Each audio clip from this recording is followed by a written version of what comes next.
Alright, you guys, I'm hoping that y'all will get to see the end of this eye look, because it's taken me a while to get it on. But that's okay. That's okay. Alright, so we're using the Superhero palette, and I have had a little bit of disappointment. And that is, there's a lot of fallout, like when you are going around in this with your brush, a lot of crumbs is going everywhere. And so I thought, well, but it'll have really good color payoff. And what I'm really seeing is this color, as I'm blending it, doesn't just blend, it disappears. So I'm going to put Fearless, which is this color right here. It's clearly a good fall color. It just is gone. And I had it right up here as a blending color. I'm going to put it back on. And maybe I'll just use this brush. This is a E50 blender brush. And here's the other thing that I'm not crazy about. I hate to say this because this is the palette I'm giving you guys. There isn't really a frosted white. I'm going to use this Magical over here and see if this works. Now, frosted white isn't typically something I use for fall. That's a little more champagne-y. Maybe I just didn't use the right color in the first place. We're going to give it the benefit of the doubt. Again, that blended that color right away.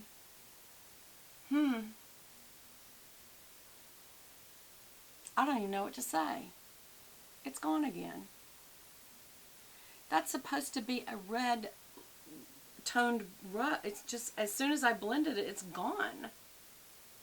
Wow. That's a bit of a disappointment. Sometimes it depends on skin, so I hope whoever wins the palette, it doesn't do that to you. What I'm talking about is this color right here, this Fearless. It is a beautiful kind of a rose rust. And I thought that would be perfect for my fall look. But it's just gone. I'm going to try it one more time. This should not be. You know what? Let me use a spritzer of some sort. Let's use, let me use a large shader. This is an E60. And I'm going to use, let's see, I'm just going to use some of this Evian facial spray. Just something to get the brush wet. And just see if that helps. Gosh, I hope so. Now watch it be so overboard that it's like ridiculous, right? Okay. So I'm going to, again, do this color. And see, the thing is I don't want this to be super vibrant. I just want it to exist. You know? And it's seemingly going away when I'm using it. When I'm blending it, I mean. Okay, so it's back. See how it's kind of like a rosy rust? Which is what I want. But when I tried blending it out, it just went away. Alright, I'm going to use the other side of this, because it seems like my gold is, which is Unstoppable. This is what you would use, by the way, for a lid. This is a flat shader, large shader, and it's an E60. I'm going to Unstoppable right here, which was gold. So what I would say is these definitely need some kind of a spritzer. You can use eye drops, a facial water. Let's just see if this helps us stay a little more vibrant. Now this is not really a day look at this point, because now that would have been a day look. Now it's such vibrant color that it's almost a night look. Of course, you know me. I like vibrant color, period. Okay. Alright, well, it's showing now.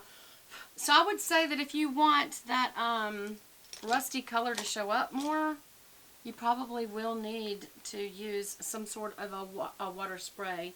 Now, I'm going to blend, and I hope it doesn't go away. When you blend, y'all, it's just supposed to blend, not blend the color away. And here's the other thing you got to be careful of when you blend. You don't want to blend the color out so much that it gets muddy. And see, I want that color to show up. What I don't see now is the Superstar or the Daring. This is an interesting palette. Maybe it's me, you guys. Maybe it's something I'm doing wrong. I'm sure that's it, because I know this is, I do trust It Cosmetics. I've had, you know, the very first palette that she came out with, I got, and I absolutely loved it. Okay. Alright, so now I'm going to use, I guess, Daring for a brow color, and I'm using a flat defining brush for brow.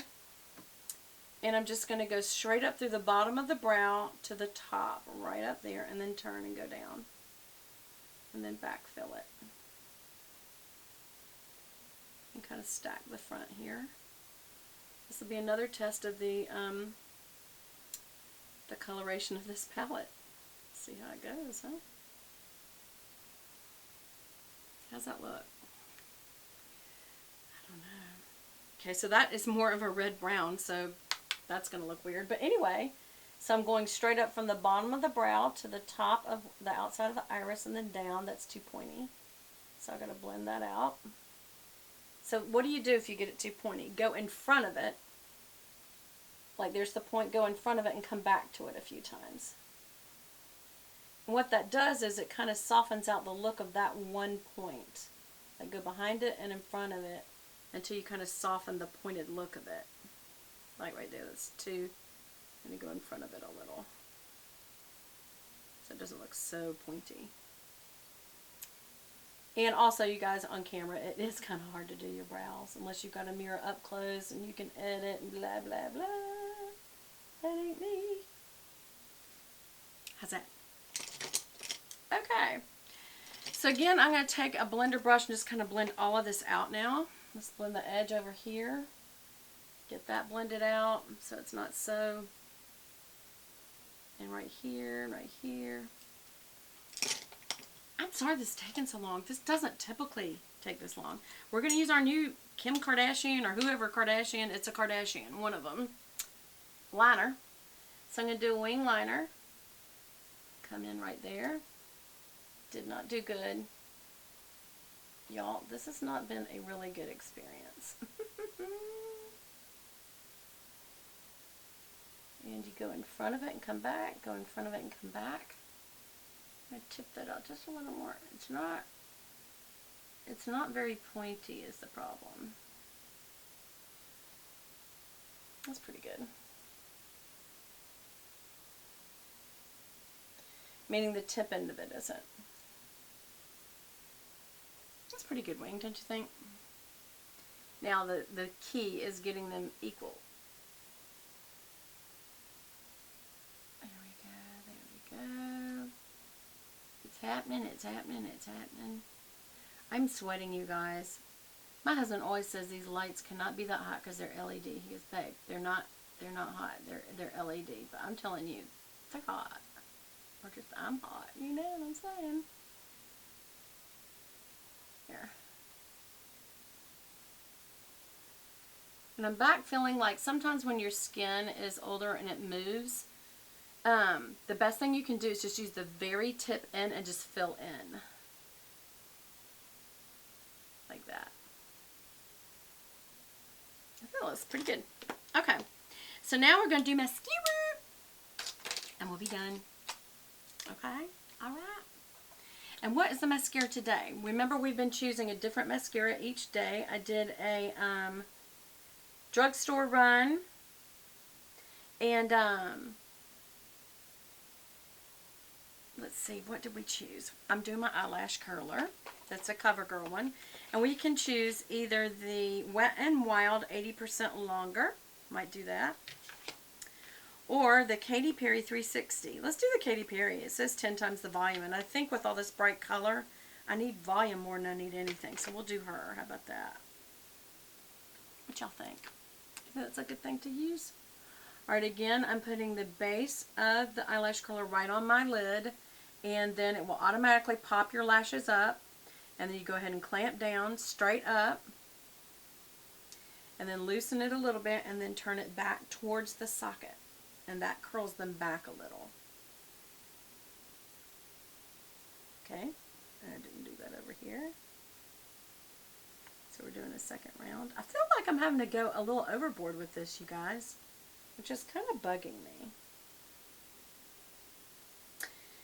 Maybe it's just because I'm in front of a camera, or maybe there's other extenuating circumstances. I hope that's what it is, because I do love IT Cosmetics everything. I love the eyeliner. I love the shadows. I love the primer. I love IT Cosmetics. So it's kind of bugging me, you guys. Okay, so this is it. It's called Katy Cat Eye Waterproof Mascara from CoverGirl. Let's see what the brush looks like. That's very interesting. talks. Very interesting. Sound like the movie It's a Wonderful Life. Half of y'all don't even know what I'm talking about. The other half do. This is a very interesting, I don't know if y'all can see that. I can't hold my arm up. Can you see that brush? That's really unusual. Here goes nothing. Alright, so first tip out the lashes. Tip them out, tip them out, tip them out. And then starting on the outer area, go all the way back through. This is a very weird brush. It's like got rubber on it. Now it's tipping out really well, but it's not coming through. Okay, there it goes. This is a very weird brush. Having a very weird makeup day today. Okay, and we're going to do the lower lash line. This is just weird. Okay, so there's like places on this brush where there's no brushes at all. It's just a rubber base. Do you think that's weird? I don't get it. I'm not sure I like this. But I'm going to keep trying it because you try new things, right? That's how you got the things you love. I can tell I need to blend out that gold. It doesn't look very well blended in my lid. I mean in my crease. Okay, one thing I will say is it's pretty good coverage from where it's actually hitting. It's just getting it to hit. There's just no brushes. It's just little, that's the weirdest thing I've ever seen. I would have to read about this and see what is the point of this brush system. I would think it's so that it can let more